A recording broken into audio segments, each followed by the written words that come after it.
I just want to thank the oversight of this assembly ഈ അസംബ്ലിയുടെ ഓവർസൈറ്റിനോടുള്ള നന്ദി ഞാൻ ആദ്യം രേഖപ്പെടുത്തട്ടെ. for giving me this opportunity to be up here. ഇവിടെ നിന്ന് വചനം ശുശ്രൂഷിക്കുവാൻ നൽകിയ ഈ അവസരത്തിനായിട്ട് പ്രത്യേകം നന്ദി പറയുന്നു. This is the assembly that I grew up in. This is home. ഇത് ഞാൻ വളർന്നു വന്ന എൻ്റെ സ്ഥലം, സഭയാണ്.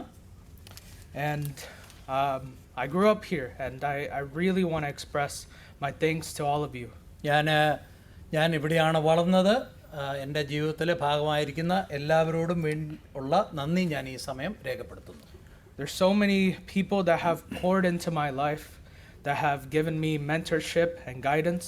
എൻ്റെ ജീവിതത്തിൽ ഇവിടെയുള്ള അനേക ആളുകൾ അവരുടെ ആത്മീകമായ കഴിവുകളും ഒക്കെ പകർന്നു തന്നിട്ടുണ്ട്. Many people who have encouraged me and aided in my spiritual growth. എൻ്റെ ആത്മീക വളർച്ചയിൽ എന്നെ വളരെയധികം പ്രോത്സാഹിപ്പിക്കുകയും എനിക്ക് സഹായകരമായ കാര്യങ്ങൾ അവർ പറഞ്ഞു തന്നിട്ടുണ്ട്. Many who are here or who have left as well. ഇവിടെയുള്ളവരും അതുതന്നെ നമ്മുടെ സഭയിൽ നിന്ന് മറ്റ് സ്ഥലങ്ങളിലേക്ക് പോയവരും അതിൽ ഉൾപ്പെടുന്നു. And I thank God that He has surrounded me with such lovely, wonderful people. ഇത്രയധികം സ്നേഹസമ്പന്നരായ ആളുകളെ എൻ്റെ ചുറ്റും ദൈവം നിയോഗിച്ചതിന് ഞാൻ ദൈവത്തിന് നന്ദി പറയുന്നു. So I humbly give my thanks to you all. ഞാൻ വളരെ താഴ്മയോടുകൂടി നിങ്ങളോട് എല്ലാവരോടും കൃതാർത്ഥനായിരിക്കുന്നു. As someone who is younger, ഒരു യൗവനക്കാരൻ എന്ന നിലയിൽ one of the most frequent things I've been told, I've been encouraged is of following the will of God. ദൈവഹിതം അനുസരിക്കുക, ദൈവത്തിൻ്റെ ഇഷ്ടം ജീവിതത്തിൽ അനുസരിക്കുക എന്നുള്ള കാര്യമാണ് എനിക്ക് ഏറ്റവും കൂടുതൽ ആത്മീയ പ്രചോദനം മറ്റുള്ളവർ തന്നിട്ടുള്ളത്. For me, this kind of dilemma came about when I was around high school age. ഞാൻ ഹൈസ്കൂളിൽ പഠിക്കുന്ന സമയത്താണ് ജീവിതത്തിൽ ഒരു ഇതിനെ ചുറ്റിപ്പറ്റിയുള്ള ഒരു പ്രതിസന്ധി ഉണ്ടായി. Before that, life is pretty set out for you. അതിന് മുമ്പ് ഹൈസ്കൂൾ വരെയുള്ള കാര്യങ്ങൾ എന്താണ് ചെയ്യേണ്ടതെന്നൊക്കെ വളരെ കൃത്യമായിട്ട് അറിയാം.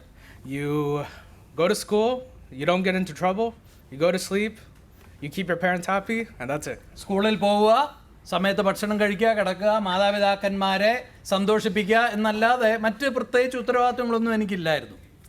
But when I got to high school, this dilemma came where I have to face the real world and I have to find out what my desire of living is. എന്നാൽ ഹൈസ്കൂളിൽ എത്തിയപ്പോൾ എൻ്റെ ജീവിതത്തിൽ ഒരു പ്രത്യേക പ്രതിസന്ധി വന്നു. അതായത് ജീവിതത്തെ നേരിടുക, ഇനിയും ജീവിതം എൻ്റെ ജീവിതമാണ്, ഞാൻ എന്താണ് ചെയ്യേണ്ടത് എന്നുള്ള വലിയ ചോദ്യം എൻ്റെ മുമ്പിൽ വന്നു. Yeah, so how to live my life, and this dilemma came to me, and that is what kind of inspired me to talk about our topic for today. ഇന്നത്തെ നിങ്ങളുമായിട്ട് പങ്കിടുവാൻ ആഗ്രഹിക്കുന്ന കാര്യങ്ങളുടെ പശ്ചാത്തലം എന്ന് പറയുന്ന ഈ ഒരു പ്രതിസന്ധിയിൽ എൻ്റെ ജീവിതം കൊണ്ട്, നമ്മുടെ ജീവിതങ്ങൾ കൊണ്ട് എന്താണ് ചെയ്യേണ്ടത് എന്ന വലിയ ചോദ്യത്തിന് ഉത്തരമായിട്ടാണ്. So for our reading today, please turn with me to 1 Corinthians chapter 10 verse 31. 1 കൊരിന്ത്യർ 10-ാം അധ്യായത്തിൻ്റെ 31-ാം വാക്യം നമുക്ക് വായിക്കാം. 1 കൊരിന്ത്യർ 10-ാം അധ്യായം 31-ാം വാക്യം. ആകയാൽ നിങ്ങൾ തിന്നാലും കുടിച്ചാലും എന്ത് ചെയ്താലും എല്ലാം ദൈവത്തിൻ്റെ മഹത്വത്തിനായി ചെയ്യുവിൻ. Whether you eat or drink or whatever you do it all for the glory of God. Let's pray. പ്രാർത്ഥിക്കാം. Dear Heavenly Father, we thank you so much for this morning, this time that you have given to us, Lord. We thank you so much for your word, and we thank you so much for your spirit.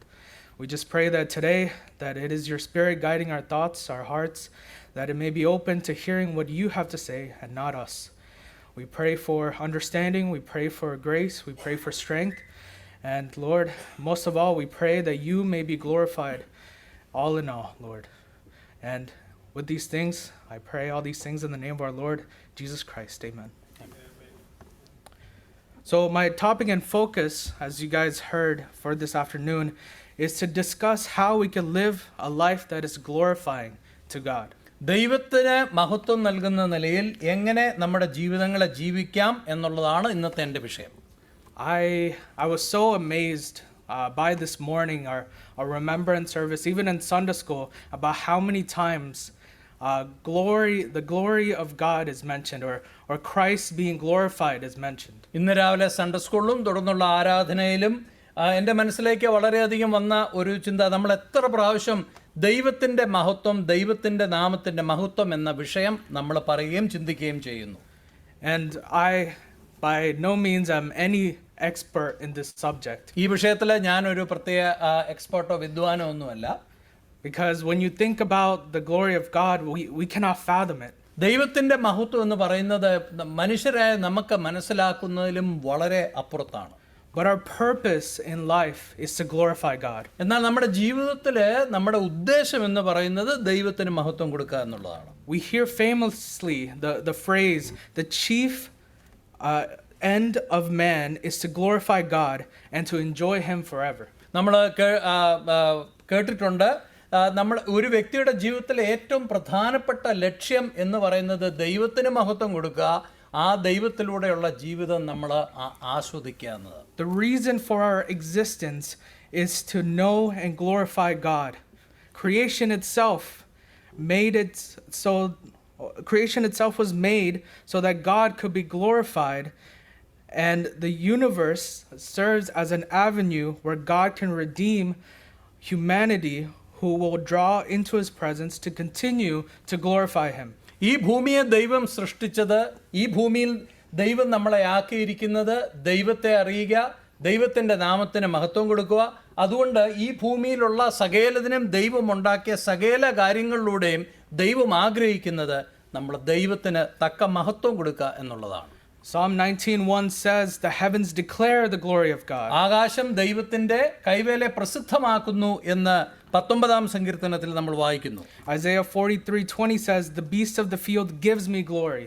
ദൈവം യെശയ്യാ പ്രവചനം 40-ാം അധ്യായത്തിൽ പറയുന്നു, വയലിലെ മൃഗങ്ങളൊക്കെയും എനിക്ക് മഹത്വം നൽകുന്നു. Everything, all of it gives glory to God. ഈ ഭൂമിയിലുള്ള സകലതും അതതിൻ്റെ രീതിയിൽ ദൈവത്തിന് മഹത്വം കൊടുത്തുകൊണ്ടാണ് ഇരിക്കുന്നത്. But please don't get me wrong. There's nothing that we ourselves can do to add to the innate glory of God and His attributes. ദൈവത്തിന്റെ മഹത്വത്തിന് എന്തെങ്കിലും കുറവുണ്ടെന്നോ, നമ്മൾ ദൈവത്തിന് മഹത്വം കൊടുത്തില്ലെങ്കിൽ ദൈവത്തിന് തക്ക മഹത്വം കിട്ടുകയില്ല എന്നോ അതിന് അർത്ഥമാകുന്നില്ല.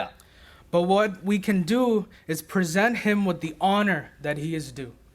നമുക്ക് ചെയ്യാവുന്ന നമ്മുടെ ജീവിതത്തിൽ ദൈവത്തിന്റെ നാമത്തിന് തക്ക അതിന് അനുയോജ്യമായ മഹത്വം കൊടുക്കുക എന്നുള്ളതാണ്. We can live our lives in such a way that reflects His glory, that points to Him.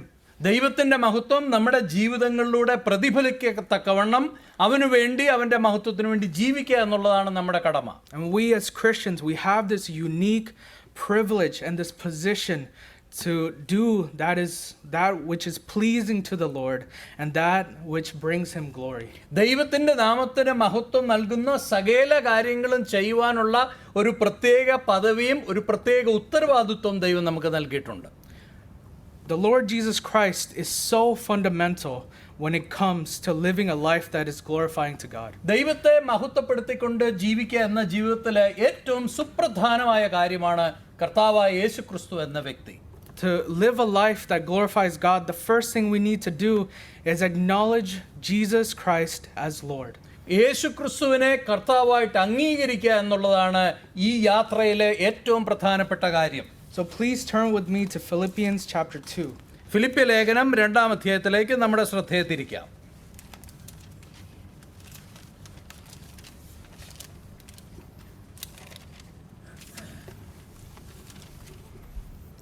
Philippians chapter 2, we'll be reading from verse 5.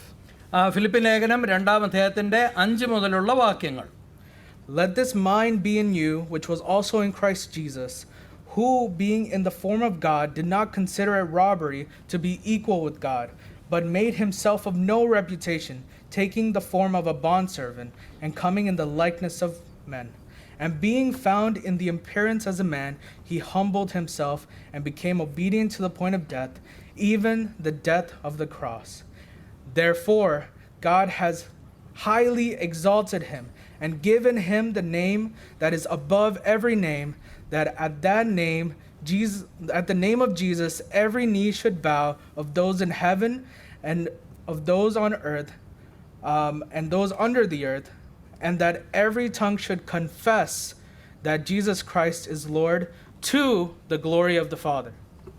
Keep going. That's it. Okay. Oh, sorry.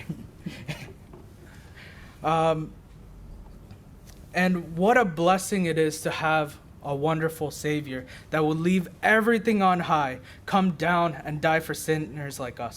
ഈ നമ്മൾ വായിച്ച വാക്യത്തിന്റെ അവസാനം കാണുന്ന പോലെ നമുക്ക് വേണ്ടി തൻ്റെ ജീവൻ കൊടുക്കുവാൻ മരണത്തോളം അനുസരണമുള്ളവനായി തീർന്ന യേശുക്രിസ്തുവിനെ അറിയുക എന്നുള്ളത് എത്ര വലിയ അനുഗ്രഹമാണ്.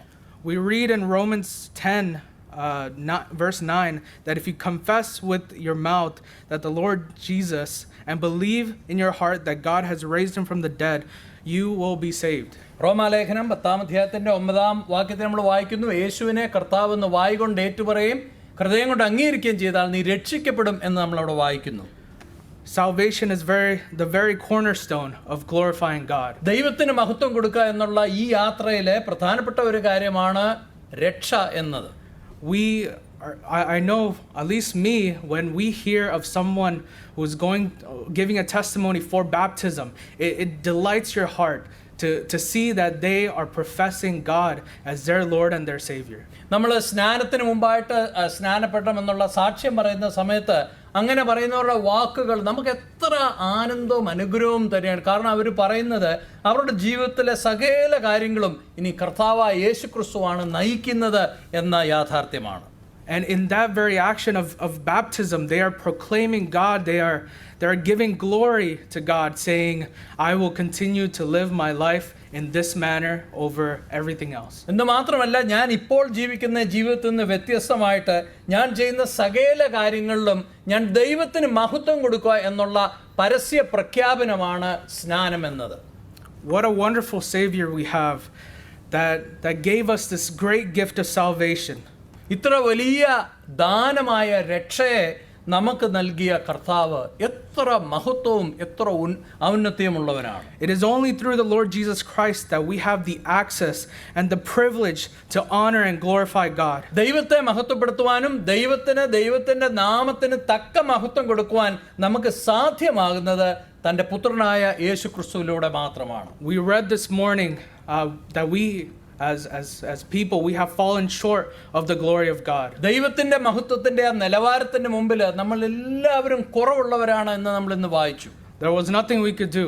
നമുക്ക് നമ്മുടെ ഭാഗത്തുനിന്ന് അതിനെ ഒരു സ്ഥാനം നേടുവാൻ നമുക്കൊന്നും ചെയ്യുവാൻ കഴിയില്ല. But through Christ and his sacrifice we are accepted in the beloved. എന്നാൽ യേശുക്രിസ്തുവിന്റെ ആ കാൽവരി കുരിശിലെ യാഗമരണം മുഖാന്തരം നമ്മളെ എല്ലാവരെയും ദൈവം തന്റെ സന്നിധിയിൽ ചേർത്തിരിക്കുകയാണ്. And in Ephesians 1 it repeatedly says that we are to the glory of God.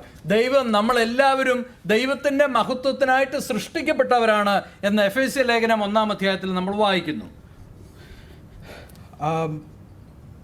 I also want to furthermore read from Hebrews chapter 1.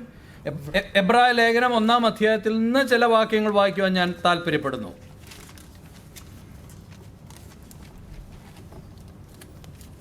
Hebrews chapter 1, the first 3 verses. എബ്രായ ലേഖനം 1-ാം അധ്യായത്തിന്റെ ആദ്യത്തെ 3 വാക്യങ്ങൾ. God, who at various times in various ways spoke in time past to the fathers by the prophets, has in these last days spoken to us by his Son, whom he has appointed heir of all things, through whom he has made the worlds, who being in the brightness of his glory and the express image of his person, and upholding all things by the word of his power. ദൈവം പണ്ട് ഭാഗമായിട്ടും വിവിധമായിട്ടും പ്രവാചകന്മാർ മുഖാന്തരം പിതാക്കന്മാരോട് അരുളി ചെയ്തിട്ട് ഈ അന്ത്യകാലത്ത് പുത്രൻ മുഖാന്തരം നമ്മോട് അരുളി ചെയ്തിരിക്കുന്നു. അവനെ താൻ സകലത്തിനും അവകാശിയാക്കി വെച്ചു. അവൻ മുഖാന്തരം ലോകത്തെയും ഉണ്ടാക്കി. അവൻ അവൻ്റെ തേജസ്സിൻ്റെ പ്രഭയും തത്വത്തിൻ്റെ മുദ്രയും സകലത്തെയും തൻ്റെ ശക്തിയുള്ള വചനത്താൽ വഹിക്കുന്നവനുമാകൊണ്ട് പാപങ്ങൾക്ക് പരിഹാരമുണ്ടാക്കിയ ശേഷം ഉയരത്തിൽ മഹിമയുടെ വലതുഭാഗത്ത് ഇരിക്കുകയും അവൻ ദൈവദൂതന്മാരെക്കാൾ വിശിഷ്ടമായ നാമത്തിന് അവകാശിയായതിന് ഒത്തവണ്ണം അവരെക്കാൾ ശ്രേഷ്ഠനായി തീരുകയും ചെയ്തു. We read that Christ is the brightness of his glory, the express image of his person. No. Go ahead. ഇവിടെ എബ്രായ ലേഖനത്തിൽ നമ്മൾ ഇവിടെ കാണുന്ന ദൈവം തൻ്റെ തേജസ്സിന്റെ പ്രഭയം എന്ന് നമ്മൾ വായിക്കുന്നു. Just want to read John 5:23. You don't have to turn there real quick. John 5 verse 23. യോഹന്നാൻ 5:23 ഇങ്ങനെ വായിക്കുന്നു. That all should honor the Son just as they honor the Father. He who does not honor the Son does not honor the Father who sent him. 21 വാക്യം ഇങ്ങനെ വായിക്കുന്നു. പുത്രനെ ബഹുമാനിക്കാത്തവൻ അവനെ അയച്ച പിതാവിനെയും ബഹുമാനിക്കുന്നില്ല. So you cannot give God glory if you do not glorify Christ. If we are to live in a manner that is glorifying to God, we have to glorify Christ. ഈ വാക്യങ്ങളിൽ നമ്മൾ മനസ്സിലാക്കുന്നത് കർത്താവായ യേശുക്രിസ്തുവിന് തക്ക മഹത്വവും ബഹുമാനവും നമ്മൾ കൊടുക്കുന്നില്ലെങ്കിൽ കർത്താവിനെ അയച്ച പിതാവായ ദൈവത്തിന് നമുക്ക് കൊടുക്കുവാൻ കഴിയുകയില്ല. And also want to read from John chapter 13. I know we're flipping through a bunch of pages. John chapter 13 verse 31.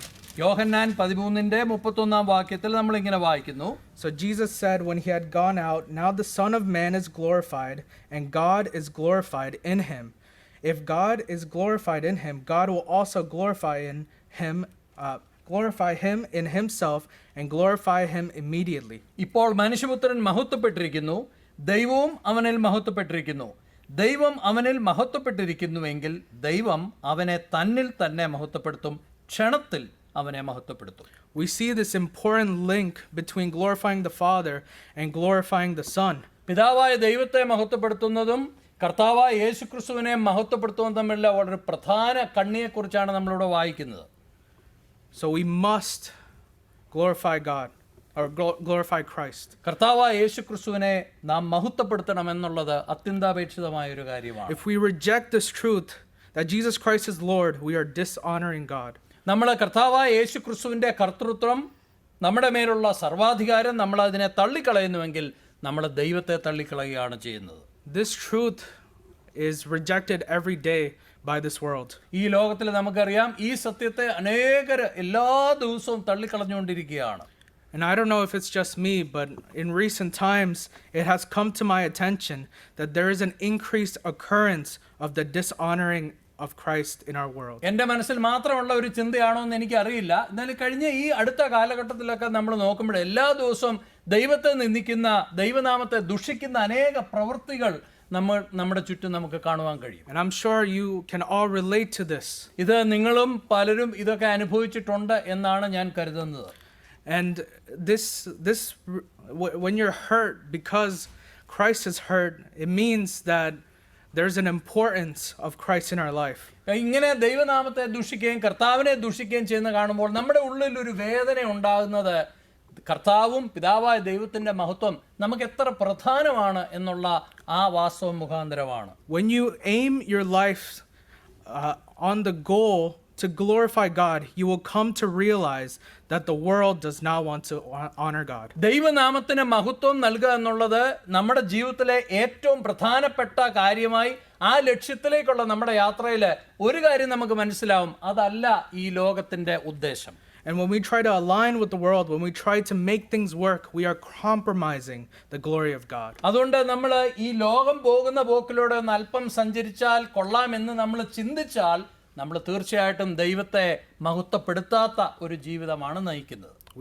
We read that we cannot serve two masters. We must pick one. രണ്ട് യജമാനന്മാരെ നമുക്ക് സേവിക്കുവാൻ കഴിയില്ല, ഒരാളെ തെരഞ്ഞെടുത്തേ മതിയാകുള്ളൂ എന്ന് കർത്താവ് താൻ തന്നെ ഈ ഭൂമിയിലായിരുന്നപ്പോൾ പറഞ്ഞു. This is why it's so important for us to have a reflection of our own lives. നമ്മുടെ ജീവിതത്തെക്കുറിച്ച് നമ്മൾ എപ്പോഴും സ്വയം ശോധന ചെയ്യേണ്ടത് ആവശ്യമാണ്. It's so easy to get distracted and to lose focus of our goal and our aim to glorify God. നമ്മുടെ ജീവിതത്തിൽ ദൈവത്തെ മഹത്വപ്പെടുത്തി ജീവിക്കുക എന്നുള്ള ആ ലക്ഷ്യത്തിൽ നിന്ന് നമ്മുടെ ശ്രദ്ധ മാറിപ്പോകുവാൻ വളരെ എളുപ്പമാണ്. It was a few years ago that I attended the Believers Bible Conference in Dallas. ഡാളസിൽ ചില വർഷങ്ങൾക്ക് മുമ്പ് ബിലീവേഴ്സ് ബൈബിൾ കോൺഫറൻസ് അറ്റൻഡ് ചെയ്യുവാൻ എനിക്ക് ഇടയായി. And Steve Price took a workshop on what we do when we disagree. Brother Steve Price നമ്മുടെ ജീവിതത്തിൽ ഇങ്ങനെ ഉള്ള കാര്യങ്ങളോട് യോജിക്കാതെ വരുമ്പോൾ നമുക്ക് എന്ത് ചെയ്യാൻ കഴിയും എന്ന് താൻ ഞങ്ങളെ ഓർപ്പിക്കുകയുണ്ടായി. His number one principle to ask about a given situation is, does this glorify God? ഏതൊരു സാഹചര്യത്തിൽ നമ്മൾ ആയി കഴിയുമ്പോൾ, ഒരു പ്രതിസന്ധി ഉണ്ടാകുമ്പോൾ, ഒരു തീരുമാനം എടുക്കേണ്ടി വരുമ്പോൾ, താൻ പറഞ്ഞത് നമ്മൾ ആദ്യം ചോദിക്കേണ്ട ചോദ്യം, ഞാൻ എടുക്കുന്ന ഈ തീരുമാനം ദൈവത്തിന് എങ്ങനെയെങ്കിലും മഹത്വം കൊണ്ടുവരുമോ? And I think that this is an important question we should ask not only in disagreements, but also in our own lives. വിയോജിപ്പുകളുടെയും പ്രതിസന്ധികളുടെയും മധ്യത്തിൽ മാത്രമല്ല, ജീവിതത്തിൽ മൊത്തമായിട്ട് നമുക്ക് എപ്പോഴും ചോദിക്കാൻ പറ്റുന്ന ഒരു ചോദ്യമാണിത്. We make so many choices every single day. എല്ലാ ദിവസവും ധാരാളം കാര്യങ്ങളെക്കുറിച്ച് തീരുമാനമെടുക്കുന്നവരാണ് നമ്മൾ. We gotten into the habit of making these choices quickly without giving it a second thought. നമ്മൾ രണ്ടാമത് അതിനെക്കുറിച്ചൊന്നും ചിന്തിക്കാതെ പെട്ടെന്ന് തീരുമാനങ്ങൾ എടുത്ത് നമ്മുടെ ജീവിതത്തിൽ ജീവിക്കുന്നവരാണ്. But it is imperative that we consider these choices and ask ourselves if we glorify God. അങ്ങനെ നമ്മുടെ ജീവിതത്തിലെ ഓരോ ചോദ്യങ്ങളെക്കുറിച്ച് നമ്മളൊന്ന് ശാന്തമാകുകയും ഇത് ദൈവത്തിന് മഹത്വകരമാണോ എന്ന് ചോദിക്കുകയും ചെയ്യേണ്ടത് വളരെ അത്യാവശ്യമായ ഒരു കാര്യമാണ്. Does coming late to the remembrance meeting because we wanted to sleep more glorifying to God? എനിക്കൊരു അല്പസമയം കൂടെ ഒന്ന് ഉറങ്ങണമെന്നുണ്ട്, അതുകൊണ്ട് ഇച്ചിരി താമസിച്ച ആരാധനയ്ക്ക് വന്നാലും കുഴപ്പമില്ല എന്ന ആ ഒരു ചിന്ത ദൈവത്തിന് മഹത്വം നൽകുന്നതാണോ? Or is it glorifying us? അതോ നമ്മുടെ സ്വന്തം താല്പര്യങ്ങൾക്ക് വേണ്ടി നമ്മളെ ഒന്ന് ഉയർത്തി കാണിക്കുവാൻ വേണ്ടി ഉതകുന്നതാണോ? Do I become more important in that situation than God? ആ സാഹചര്യത്തിൽ ദൈവത്തെക്കാൾ കൂടുതൽ പ്രാധാന്യം എനിക്കുണ്ടോ? Who am I putting first in that situation? ഈ ഒരു സാഹചര്യത്തിൽ ഞാൻ ആർക്കാണ് മുൻതൂക്കം നൽകുന്നത്? Does saying a remark that puts another brother or sister down in front of others glorify God? മറ്റുള്ളവരുടെ മുമ്പിൽ തരം താഴ്ത്തുന്ന നിലയിൽ ഒരു സഹോദരനെ കുറിച്ചോ ഒരു സഹോദരിയെ കുറിച്ചോ ഞാൻ പറയുന്നത് ദൈവത്തിന്റെ നാമത്തെ ഉയർത്തുവോ ദൈവത്തിന്റെ നാമത്തെ താഴ്ത്തുവോ? There are so many situations like this that happen because we do not consider if we are glorifying God. ഇങ്ങനെ അനേക സാഹചര്യങ്ങൾ നമ്മുടെ ചുറ്റുമുള്ളത് നമ്മൾ പലപ്പോഴും ദൈവത്തിന് മഹത്വം കൊടുക്കുവാൻ ഞാൻ ശ്രമിക്കുന്നുണ്ടോ എന്ന ചോദ്യത്തിൽ നിന്ന് മാറിപ്പോകുന്നതുകൊണ്ടാണ്. We should make this a habit of our lives, a new standard that we live by. നമ്മുടെ ജീവിതത്തിലെ ഇതൊരു സ്വഭാവമായിട്ടും നമ്മുടെ ജീവിതത്തിലെ ഒരു പുതിയ നിലവാരമായിട്ടും ഒരു പുതിയ അളവുകോലായിട്ടും നമ്മൾ ഇതിനെ തീർക്കണം. And this also applies to when we are in the crossroads of life. നമ്മുടെ ജീവിതത്തിലെ വലിയ പ്രതിസന്ധികളും വലിയ തീരുമാനങ്ങൾ എടുക്കുന്ന സന്ദർഭങ്ങളിലും ഇത് നമ്മുടെ ജീവിതത്തിലെ ഏറ്റവും അടിസ്ഥാനപരമായ ഒരു കാര്യമായിരിക്കണം. We should look at all the paths or all the different ways that we could go. And we have to look at all the different paths that we are given, and we should ask ourselves if this glorifies God. ഏത് സാഹചര്യം വന്നാലും നമ്മുടെ മുമ്പിലുള്ള എല്ലാ പാതകളും നമ്മൾ ഒന്ന് എഴുതി ഒന്ന് തയ്യാറാക്കിയിട്ട് പിന്നെ നമ്മൾ ചോദിക്കേണ്ട ചോദ്യമാണ്, ഈ പാതകളിൽ ഈ വഴികളിൽ ഏത് വഴിയാണ് ദൈവത്തിന് മഹത്വം നൽകുന്നത്? ആ വഴിയാണ് നമ്മൾ തിരഞ്ഞെടുക്കേണ്ടത്. There could be many paths that glorify God. ദൈവത്തെ മഹത്വപ്പെടുത്തുന്ന അനേക വഴികളുണ്ട്. But we must ask ourselves, what glorifies God the most? എന്നാൽ ഇതിൽ ഏറ്റവും അധികം ദൈവത്തിന് മഹത്വവും ബഹുമാനവും നൽകുന്ന വഴി ഏതാണ്? ആ വഴിയാണ് നമ്മൾ തിരഞ്ഞെടുക്കേണ്ടത്. And when we live in this goal, in this aim, when we live a life that is goal oriented to glorify God, it is not easy. ദൈവനാമത്തിന് മഹത്വം നൽകുക എന്ന ലക്ഷ്യത്തിലേക്കുള്ള യാത്രയിൽ നമ്മൾ യാത്ര ചെയ്യുമ്പോൾ ആ യാത്ര അത്ര എളുപ്പമുള്ള ഒരു യാത്രയല്ല. We read from Romans 8 chapter 17. You don't have to turn there. I can read it real quick. റോമാലേഖനം 8-ാം അധ്യായത്തിൽ നമ്മൾ ഇങ്ങനെ വായിക്കുന്നു. And since we are his children, we are his heirs. In fact, together with Christ, we are heirs of God's glory. നമ്മൾ അവന്റെ മക്കളും ക്രിസ്തുവിനോടുകൂടെയും ദൈവത്തിന്റെ മഹത്വത്തിൽ നമ്മൾ കൂട്ടവകാശികളുമാണ് എന്ന് അവിടെ പറയുന്നു. But if we are to share in his glory, we must also share in his suffering. കർത്താവിന്റെ മഹത്വത്തിൽ നമ്മൾ പങ്കാളികളാകുന്നുവെങ്കിൽ അവനോടുകൂടെ കഷ്ടം അനുഭവിക്കുന്നതിലും നമ്മൾ പങ്കാളികളാകണം. When we are living a life that is glorifying God, we have to deny ourselves. ദൈവത്തെ മഹത്വപ്പെടുത്തിയുള്ള ഒരു ജീവിതത്തിലേക്ക് ആ ജീവിതം നാം ജീവിക്കുമ്പോൾ പലപ്പോഴും നമ്മുടെ ചില സ്വന്തം താല്പര്യങ്ങളെ നമ്മൾ വേണ്ട എന്ന് വെക്കണം, ഇല്ലാതെയാക്കണം. And that's not an easy thing to do. അത് വളരെ ബുദ്ധിമുട്ടുള്ള ഒരു കാര്യമാണ്. We deny ourselves of worldly pleasures, positions, possessions, passions, popularity, power, praise, and even people. നമ്മുടെ ഈ ലോകത്തിലെ സ്വന്തമായിട്ട് ചില അധികാരങ്ങള്, ചില താല്പര്യങ്ങള്, ചില വ്യക്തികള്, ചില സാഹചര്യങ്ങള്, ചില സ്ഥാനമാനങ്ങൾ, ഇതെല്ലാം നമ്മൾ ഒരുപക്ഷെ വേണ്ടെന്ന് വെക്കേണ്ടി വരും. There is suffering when we choose God. ദൈവത്തിൻ്റെ വഴികളെ നമ്മൾ തിരഞ്ഞെടുക്കുമ്പോൾ പലപ്പോഴും അതിൻ്റെ കൂടെ ഒരല്പം പ്രതിസന്ധിയും കുറച്ച് കഷ്ടങ്ങളും നമ്മൾ അനുഭവിക്കേണ്ടി വരും. There is suffering like what the apostles went through. അപ്പോസ്തലന്മാര് അനുഭവിച്ച കഷ്ടതകളെ കുറിച്ച് നമുക്കറിയാം.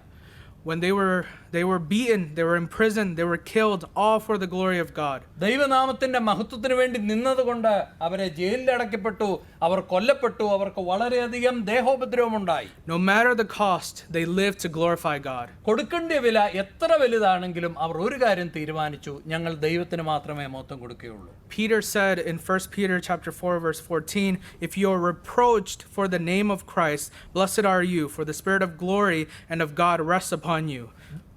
നിങ്ങൾ ദൈവനാമത്തിലാണ് നിങ്ങളെ ആരെങ്കിലും ദുഷിക്കുകയും ദ്രോഹിക്കുകയും ചെയ്തെങ്കിൽ അത് ദൈവത്തിന്റെ നാമത്തിന്റെ മഹത്വത്തിന് വേണ്ടി അതിനെ ഒരു അനുഗ്രഹം എന്ന് എണ്ണിക്കൊള്ളാൻ പത്രോസ് നമ്മളെ ഓർപ്പിക്കുന്നു. On their part he is blasphemed, but on your part he is glorified. അങ്ങനെ ദുഷിക്കുന്നവരെ അവർ നോക്കുമ്പോൾ അവർ കർത്താവിനെ ദുഷിക്കുകയാണ്, എന്നാൽ നിങ്ങളുടെ ഭാഗത്തുനിന്ന് നോക്കുമ്പോൾ തീർച്ചയായിട്ടും നിങ്ങൾ ആ ദോഷം ആ കഷ്ടം അനുഭവിക്കുമ്പോൾ നിങ്ങൾ ദൈവത്തിന് മഹത്വം കൊടുക്കുകയാണ്. We glorify God when we trust in him. നമ്മൾ ദൈവത്തെ മഹത്വീകരിക്കുന്ന മറ്റൊരു മേഖല എന്ന് പറയുന്നത് ദൈവത്തെ ആശ്രയിക്കുമ്പോഴാണ്, ദൈവത്തെ വിശ്വസിക്കുമ്പോഴാണ്. And please turn with me to Romans chapter 4. റോമാലേഖനം 4-ാം അധ്യായത്തിൽ നിന്ന് ചില വാക്യങ്ങൾ വായിക്കാം.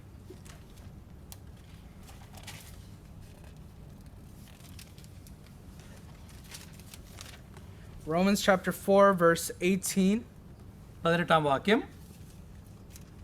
Who contrary to hope in hope believed, so that he became the father of many nations, according to what was spoken. So shall your descendants be. And not being weak in faith, he did not consider his own body already dead, since he was about 100 years old, and the deadness of Sarah's womb. He did not waver at the promise of God, through unbelief, but was strengthened in faith, giving glory to God. നിന്റെ സന്തതി ഇവിടമാകുമെന്ന് അരുളി ചെയ്തിരിക്കുന്നത് പോലെ താൻ ബഹുജാതികൾക്ക് പിതാവാകുമെന്ന് അവൻ ആശയ്ക്ക് വിരോധമായി ആശയോടെ വിശ്വസിച്ചു. അവൻ ഏകദേശം 100 വയസ്സുള്ളവനാകിയാൽ തൻ്റെ ശരീരം നിർജീവമായി പോയതും സാറായുടെ ഗർഭപാത്രത്തിൻ്റെ നിർജീവത്വം ഗ്രഹിച്ചിട്ടും വിശ്വാസത്താൽ ക്ഷീണിച്ചില്ല. ദൈവത്തിൻ്റെ വാഗ്ദത്തിങ്കൽ അവിശ്വാസത്തിൽ സംശയിക്കാതെ വിശ്വാസത്തിൽ ശക്തിപ്പെട്ടു, ദൈവത്തിന് മഹത്വം കൊടുത്തു. This passage is talking about Abraham. അബ്രഹാമിനെയും സാറയെ കുറിച്ചാണ് ഈ ഭാഗം ഇവിടെ സംസാരിക്കുന്നത്. God promised Abraham a son, but when Abraham looked around, he couldn't fathom how this would happen. ദൈവത്തിൽ നിന്നുള്ള തനിക്കൊരു മകനെ കിട്ടുമെന്ന വാഗ്ദത്തം ലഭിച്ചപ്പോൾ അബ്രഹാം ചുറ്റും നോക്കി ഒരു നിലയിലും ഇത് വിശ്വസിക്കാൻ സാധിക്കില്ല എന്ന് തീരുമാനിച്ചു. But without unbelief, without giving into unbelief, he was strengthened in faith, giving glory to God. അവിശ്വാസത്തിൽ സംശയിക്കാതെ വിശ്വാസത്തിൽ ശക്തിപ്പെട്ട് ദൈവത്തിന് മഹത്വം കൊടുത്തു. The best example I have of this is my father. എൻ്റെ ഒരു നല്ല ഉദാഹരണം എനിക്ക് പറയാനുള്ളത് എൻ്റെ പിതാവിനെ കുറിച്ചാണ്. And I'm sure you guys know what's been going through our family's life in the past few months. കഴിഞ്ഞ ചില മാസങ്ങളായിട്ട് ഞങ്ങളുടെ കുടുംബത്തിൽ നടക്കുന്ന കാര്യങ്ങളൊക്കെ നിങ്ങൾക്ക് അറിയാമായിരിക്കുമല്ലോ. And I will be completely honest, I was terrified when I came to know that he needed a major surgery. എൻ്റെ പിതാവിന് ഒരു മേജർ ഹാർട്ട് സർജറി വേണം എന്ന കാര്യം കേട്ടപ്പോൾ എനിക്ക് വളരെയധികം ഭയമുണ്ടായി. In the weeks leading up to the day of the surgery, ആ സർജറിയിലേക്ക് വരുന്ന ആഴ്ചകളിൽ our family was a mess. ഞങ്ങളുടെ കുടുംബം വളരെയധികം പ്രതിസന്ധിയിലായി. But he was our strength through it all. എന്നാൽ ആ പ്രതിസന്ധിയിലൊക്കെ ഞങ്ങൾക്ക് ബലം തന്നത് ഞങ്ങളുടെ പിതാവാണ്. Though none of us knew what we were getting into, ഈ ഒരു പ്രത്യേക സർജറിയും അതുമായിട്ട് ചുറ്റിപ്പറ്റിയുള്ള കാര്യങ്ങളെക്കുറിച്ച് ഞങ്ങൾക്ക് യാതൊരു അറിവില്ലാതിരുന്നിട്ടും my father trusted God. എൻ്റെ പിതാവ് ദൈവത്തെ വിശ്വസിച്ചു. He knew that whatever may happen, God will provide. എന്തു തന്നെ സംഭവിച്ചാലും ദൈവം കരുതിക്കൊള്ളുമെന്ന ഒരു ഉറച്ച വിശ്വാസം തനിക്കുണ്ടായിരുന്നു. And he did. ആ വിശ്വാസത്തിൽ താൻ മുറുകെ പിടിച്ചു. And it was amazing to see God working through every detail of these past few weeks. ആ വിശ്വാസത്തിന്റെ ഭാഗമായിട്ട് ഈ കഴിഞ്ഞ ആഴ്ചകളിൽ എത്ര അത്ഭുതകരമായിട്ട് ഓരോ വിശദാംശങ്ങളിലൂടെയും ദൈവം പ്രവർത്തിക്കുന്നത് കാണുവാൻ ഞങ്ങൾക്ക് ഞങ്ങളുടെ കുടുംബത്തിനും കഴിഞ്ഞു. And when we think about it, when we see these things, all we can do is give glory to God. ഇങ്ങനെയുള്ള കാര്യങ്ങൾ നമ്മുടെ ജീവിതത്തിൽ ദൈവം പ്രവർത്തിച്ച് കാണുമ്പോൾ നമുക്ക് ചെയ്യുവാൻ കഴിയുന്ന ഒരു കാര്യം മാത്രമേ ഉള്ളൂ, ദൈവത്തിന് നന്ദി കൊടുക്കുക, ദൈവത്തിന് മഹത്വം കൊടുക്കുക. We also glorify God when we pray to Him. നമ്മുടെ പ്രാർത്ഥനയിലൂടെ നമുക്ക് ദൈവത്തിന് മഹത്വം കൊടുക്കുവാൻ കഴിയും. In John 14, verse 13, it says, "Whatever you ask in my name, that I will do, that the Father may be glorified in the Son." പിതാവ് മഹത്വപ്പെടേണ്ടതിന് നിങ്ങൾ എൻ്റെ നാമത്തിൽ എന്ത് ചോദിച്ചാലും അത് ഞാൻ നിങ്ങൾക്ക് നൽകുമെന്ന കർത്താവ് യോഹന്നാന്റെ സുവിശേഷം 14-ാം അധ്യായത്തിൽ പറയുന്നു. When we pray, we are submitting what we are praying for into the hands of God. നമ്മൾ പ്രാർത്ഥിക്കുമ്പോൾ നമ്മൾ ഏത് വിഷയത്തെക്കുറിച്ചാണ് പ്രാർത്ഥിക്കുന്നത്, ആ പ്രത്യേക വിഷയം സംബന്ധിച്ച സകല കാര്യങ്ങളും ദൈവത്തിന്റെ കൈകളിലേക്ക് നമ്മൾ ഭരമേൽപ്പിക്കുകയാണ്. And the benefit is we get to see God put Himself on display. We see God at work. അതിൽ നിന്നുള്ള ആനുകൂല്യം എന്ന് പറയുന്നത് ദൈവം പ്രവർത്തിക്കുന്നത് വളരെ വ്യക്തമായിട്ട് നമുക്ക് കാണുവാൻ കഴിയും. We get to see His power and His glory. ദൈവത്തിന്റെ ശക്തിയും ദൈവത്തിന്റെ മഹത്വവും നമുക്ക് കാണുവാനിടയാകും. In the same thought, we glorify God when we praise Him. നമ്മൾ ദൈവത്തെ മഹത്വപ്പെടുത്തുന്ന മറ്റൊരു മേഖല എന്ന് പറയുന്നത് ദൈവത്തെ നമ്മൾ സ്തുതിക്കുകയും സ്തോത്രം കരയേറ്റുകയും ചെയ്യുമ്പോഴാണ്. Psalm 50 verse 23 says, "Whoever offers praise glorifies me." സ്തോത്രം എന്ന യാഗം അർപ്പിക്കുന്നവൻ ദൈവത്തെ എന്നെ മഹത്വപ്പെടുത്തുന്നുവെന്ന് 50-ാം സങ്കീർത്തനത്തിൽ നമ്മൾ വായിക്കുന്നു. How do we pray? We praise God when we speak of His great attributes, His character, His nature, all His work. ദൈവത്തിന്റെ സവിശേഷതകളെയും ദൈവത്തിന്റെ സ്വഭാവ ഗുണങ്ങളെയും കുറിച്ച് നമ്മൾ പ്രാർത്ഥനയിലൂടെയും സ്തുതിയിലൂടെ നമ്മൾ പറയുമ്പോൾ നാം ദൈവത്തിന് സ്തോത്രം അർപ്പിക്കുന്നു. We praise God by thanking Him for all He has done for us. നമ്മുടെ ജീവിതത്തിൽ ദൈവം നമുക്ക് ചെയ്തു തന്നിരിക്കുന്ന സകല കാര്യങ്ങളെ ഓർത്ത് നമ്മൾ നന്ദി പറയുമ്പോൾ നാം ദൈവത്തിന് സ്തോത്രം അർപ്പിക്കുന്നു. There are also other ways to glorify God. ദൈവത്തെ മഹത്വപ്പെടുത്തുവാൻ മറ്റു പല വഴികളും കൂടെയുണ്ട്. And I'm not getting too in depth to it because of time. ആഴത്തിൽ ഞാൻ ഇപ്പോൾ പോകുന്നില്ല. We glorify God when we bear fruit. നമ്മുടെ ജീവിതത്തിൽ ആത്മീയ ഫലങ്ങളെ കായ്ക്കുമ്പോൾ നാം ദൈവത്തിന് മഹത്വം We കൊടുക്കുന്നു. glorify God when we serve Him. നമ്മൾ മറ്റുള്ളവരെ സേവനത്തിന്റെ പാതയിൽ നടക്കുമ്പോൾ നാം ദൈവത്തെ മഹത്വപ്പെടുത്തുന്നു. We glorify God when we strive for holiness. നമ്മൾ വിശുദ്ധിക്ക് വേണ്ടി നമ്മൾ ബന്ധപ്പെട്ട വിശുദ്ധിയുടെ ജീവിതം നയിക്കുമ്പോൾ നാം ദൈവത്തെ മഹത്വപ്പെടുത്തുന്നു. We glorify God when we are united. നമ്മൾ ഒരുമിച്ച് ഐക്യതയോടുകൂടെ പോകുമ്പോൾ നാം ദൈവത്തെ മഹത്വപ്പെടുത്തുന്നു. We glorify God when we are truly and totally satisfied in Him. നമ്മൾ ദൈവത്തില് പരിപൂർണമായിട്ട് സംതൃപ്തരാണ് എന്ന് നമ്മൾ ദൈവത്തോട് പറയുമ്പോൾ നാം ദൈവത്തെ മഹത്വപ്പെടുത്തുന്നു. The chief end of man is to glorify God and enjoy Him forever. ഒരു മനുഷ്യന്റെ ജീവിതത്തിലെ ഏറ്റവും പ്രധാനപ്പെട്ട കാര്യം എന്ന് പറയുന്നത് ദൈവത്തിന് മഹത്വം കൊടുക്കുക, ദൈവത്തിൽ ആനന്ദിച്ച് ജീവിതം ചെലവഴിക്കുക. When we live a life that is glorifying to God, when we live a life that is in submission and obedience unto Him, ദൈവത്തിന് മഹത്വം കൊടുക്കുന്ന ഒരു ജീവിതം, ദൈവത്തിന് കീഴ്പ്പെട്ട് ദൈവത്തെ അനുസരിച്ച് ജീവിക്കുന്ന ഒരു ജീവിതം, we come to a point where we enjoy God more and more. അങ്ങനെ നമ്മൾ ജീവിക്കുമ്പോൾ നമ്മൾ ക്രമേണ ദൈവത്തെ കൂടുതലായിട്ട് അടുത്ത് അറിഞ്ഞ് അനുഭവിച്ച് സന്തോഷിച്ച് ജീവിക്കുവാൻ നമുക്കിടയാകും. Where we delight in Him and think His things. നമ്മുടെ സകല സന്തോഷവും ദൈവത്തിലായിരിക്കും, ദൈവം ചിന്തിക്കുന്ന കാര്യങ്ങളായിരിക്കും നാമും ചിന്തിക്കുന്നത്. And this is only a percentage of how we will be glorifying God when we are with Him. നമ്മൾ ദൈവവുമായിട്ടുള്ള നമ്മുടെ ജീവിതത്തിൽ ഒരുമിച്ചുള്ള ജീവിതത്തിൽ നമ്മൾ ദൈവത്തെ മഹത്വപ്പെടുത്തുന്നതിൻ്റെ വളരെ ചെറിയ ഒരു അംശം മാത്രമേ ഞാനിവിടെ പറഞ്ഞിട്ടുള്ളൂ. We have the hope of the glory of God. ദൈവത്തിന്റെ മഹത്വം നമ്മൾ കാണുന്ന ഒരു ദിവസം നമ്മൾ കാണുമെന്നുള്ള പ്രത്യാശ നമുക്കുണ്ട്. That we will be with Him. We will be with our Savior in His glorious form. നമ്മൾ കർത്താവിനെ തൻ്റെ മഹത്വത്തിന്റെ പൂർണ്ണതയിൽ നമ്മൾ കാണുന്ന ഒരു ദിവസം വരുന്നു. That we will give Him blessing and honor and glory and power forever and ever. സകല സ്തുതികളും സ്തോത്രങ്ങളും ബഹുമാനവും യോഗ്യതയും എല്ലാ മഹത്വവും നമ്മൾ നേരിട്ട് ദൈവത്തിന് കൊടുക്കുന്ന ഒരു ദിവസം വരുന്നു. And as I'm wrapping up, I just want to bring up a big obstacle that can get in the way of us glorifying God in this earth. എൻ്റെ വാക്കുകളുടെ അവസാനത്തിലേക്ക് വരുമ്പോൾ ദൈവനാമത്തെ മഹത്വപ്പെടുത്തുന്നതിന് തടസ്സമായിട്ട് നിൽക്കുന്ന ഒരു കാര്യത്തെക്കുറിച്ച് പറയുവാനും ഞാൻ ആഗ്രഹിക്കുന്നു. And that is a sin of pride. അത് അഹങ്കാരം, അഹന്ത, ഞാൻ എന്ന ഭാവം. Pride gets in the way of us bringing glory to God. Pride is the root sin that leads us to more sin. സകല പാപങ്ങളുടെയും അതിൻ്റെ ഏറ്റവും വേര് എന്ന് പറയുന്നത് അഹങ്കാരം, അഹന്ത, ഞാൻ എന്ന സ്വയം എന്ന ആ ഭാവമാണ്. It makes us greedy, self-seeking, covetous, insatiable. നമ്മളെ ഒരു തരത്തിലും നമ്മളെ തൃപ്തിപ്പെടുത്തുവാൻ കഴിയാത്ത, നമുക്ക് എപ്പോഴും എനിക്ക് കൂടുതലായിട്ട് വേണം എന്നുള്ള ആ അത്യാഗ്രഹത്തിലേക്ക് ഈ പാപം നയിക്കുന്നു. God hates pride. നമുക്കറിയാം ദൈവം ഏറ്റവും അധികം വെറുക്കുന്ന പാപമാണ് അഹങ്കാരം എന്നത്. Just want to throw out a few verses. Proverbs 8:13, it says, I hate pride and arrogance. അഹങ്കാരത്തെയും ഗർവിനെയും ഞാൻ എതിർക്കുന്നു എന്ന് ദൈവം പറയുന്നു. Proverbs 16:5, the Lord detests all the proud heart. അഹങ്കാരമുള്ള ഹൃദയം, നിഗളികളുടെ ഹൃദയത്തെ ദൈവം എതിർക്കുന്നു എന്ന് സദൃശവാക്യത്തിൽ പറയുന്നു. James 4, God opposes the proud, but he shows favor to the humble. ദൈവം കരുണ കാണിക്കുന്നത് താഴ്മയോടുകൂടി ജീവിക്കുന്നവരാണ്, അഹങ്കാരത്തോടെ ജീവിക്കുന്നവർക്കല്ല.